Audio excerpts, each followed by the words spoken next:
Well, if you are one of the 1 billion smartphone users in the world, there's a good chance a hacker could cause you some harm. A study conducted by NQ Mobile shows there was a 200% increase in mobile security threats from 2011 to 2012.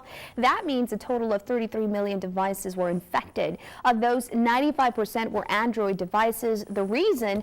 Android has an open platform that allows for innovation, but makes their system extremely vulnerable to hackers. Well, that smartphone has become a lifeline for mostly everyone, whether it's checking out social media or just web surfing.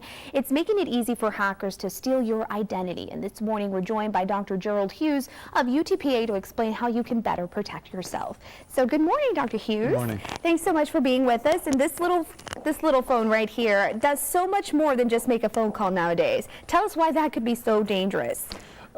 The personal information that you store on your phone can be used to open all kinds of things that are really important to you, the bank accounts, the credit card numbers, and so on. Once the smartphone branches out into these extra features, those are great and they make your life easier and they're useful, but you also have to be really careful about them. Especially the advice about not leaving your accounts logged in all the time.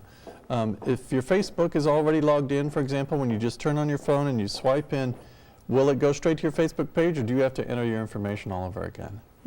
Exactly. So obviously a lot of concern. Earlier we spoke about how easy it is for people to hack into your phones, but you brought up a very interesting concern, because here I am thinking I'm secure because I have a passcode on my phone in order for people, if they find my phone, if I lose it, they can't get into it. But you said it's quite simple to kind of just break that code. There are so many ways to break now. The front on passwords is just a disaster. The hackers are winning the war on that one. Some of the attacks are really clever, like looking at the wear pattern on a screen can show you where the finger repeatedly touches the screen and figure out your code from that. And you see it's very short, it's just 4 characters. So there's not many guesses they have to make.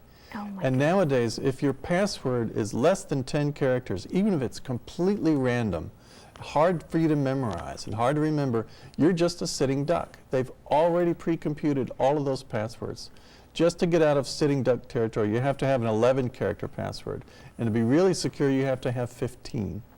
I don't have time to explain it, of course, but your listeners need to look for passphrase.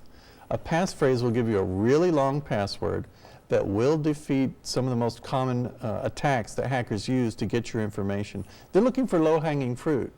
So you don't want to be the easy car in the parking lot to break into. You want to be the hard one that's got a whole bunch of things that will just make the hacker go on down to the next one in the line. When you say a passphrase, what does that mean exactly? A passphrase is a combination of things. It's going to be long enough, like 20 characters or even more. But it means something to you and not to anybody else. Like name your dogs something, you know. That's close. You need to have a few more characteristics, because they already know that they can just combine the words out of the dictionary. They have all the words in the dictionary pre-computed in different combinations. So you need to add a couple extra tricks that are specific to you, like the name of your niece backwards, and then a question mark or an asterisk or something in the middle of it somewhere. Okay, you can work out your own system. That will give you something it's easy for you to remember. That's the difficulty. If you have a really long random password, you're going to write it down, and you just broke your own security doing that. Right, and we just saw some graphics there of some of the top passwords, 1, 2, 3, 4, 5, 6. I don't think that's going to be very secure. And of course, we tend to anyway do a password monkey. So some of those top passwords of 2011. But we definitely want to thank you for being here this morning. A lot of useful information that I'm sure a lot of our viewers watching are going to take advantage of. So thank you, Dr. Hughes, for being with us. Let's go ahead and send it over to Victoria.